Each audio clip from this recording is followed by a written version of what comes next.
Au début, le monde était un cloaque, une soupe vraiment opaque, jusqu'à ce que les photons naissants le rendent tout de suite très transparent. Même s'il est éclairé par une lumière colorée, n'importe quel corps noir n'émet pas la moindre lumière.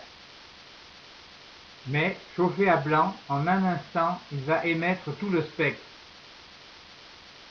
Le trou noir, ce gros avare, gavé de matière, peut-il dissimuler des univers? Chauffer à blanc un trou noir, afin qu'il nous fasse voir ce qu'il a fait avec tous les mondes avalés par sa bouche immonde. Dans ce grand espace où il se prélasse, un astronaute aura pu voir un soleil blanc dans un ciel noir.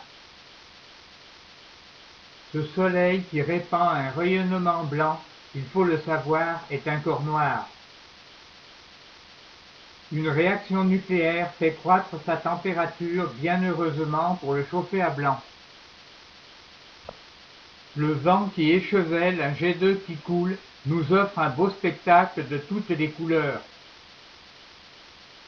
La lumière blanche est une onde riche dont les ventes recèlent bien des arcs-en-ciel. Des doubles réfractions au minimum de déviation et 100 000 gouttes dans le ciel font naître un arc-en-ciel. Un arc-en-ciel à midi en juillet, on ne le verra jamais. Ce moirage-là, dans le ciel du Pilat, jamais on ne le verra. Un soleil multicolore luit dans un ciel noir. Sur terre, mystère, un aigle voit un soleil doré qui luit dans un ciel azuré. L'image du soleil qui brille se forme sur la pupille de cet orgueilleux rapace qui peut le regarder en face. L'atmosphère disperse, on dit qu'elle diffuse bien plus que les autres les rayons bleus, et le ciel lui apparaît donc bleu.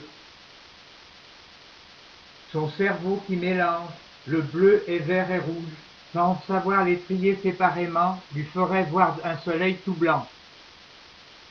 Mais la lumière qui tape dans son œil, venant directement du disque du soleil, est appauvrie en rayons azurés, le disque apparaît donc plutôt ambré.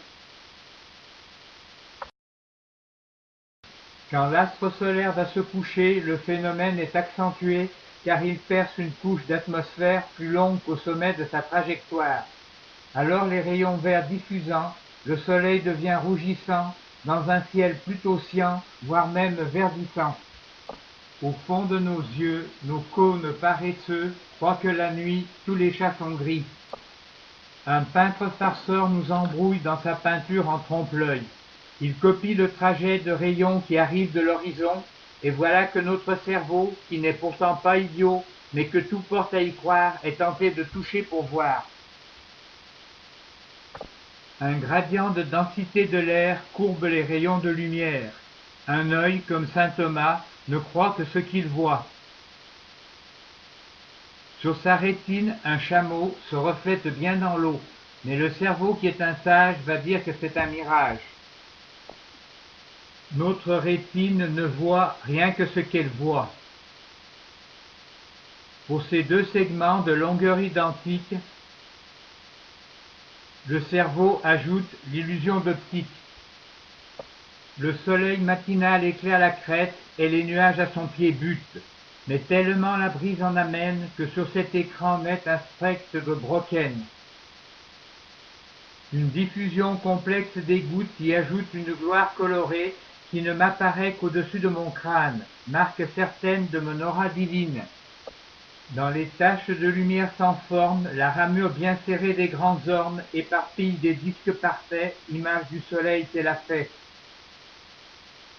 Le vent fait naître des vagues linéaires, transformant en colonnes de lumière le disque éclatant du soleil que reflétait l'étang en sommeil.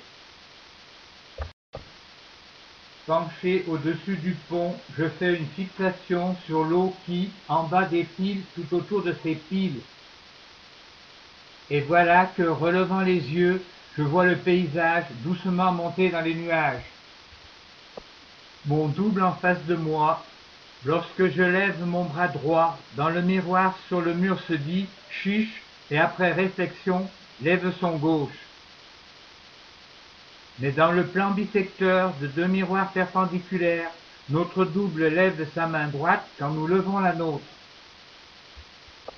Les cristaux de glace très hauts s'orientent pour faire un halo, en réfléchissant les rayons suivant certaines directions. Sa grosseur sous l'horizon n'est qu'une illusion. La lune à son zénith, lui toute petite. Notre étoile est en colère. Dans tout l'espace jusqu'à notre Terre, son plasma porté à 100 000 degrés émet des particules ionisées. Le bouclier terrestre pour nous protéger dévie les particules chargées et voilà nos atomes qui s'ionisent en particules qui s'irident. La nuit polaire se colore d'une magnifique aurore quand souffle ce vent solaire qui brasse la haute atmosphère.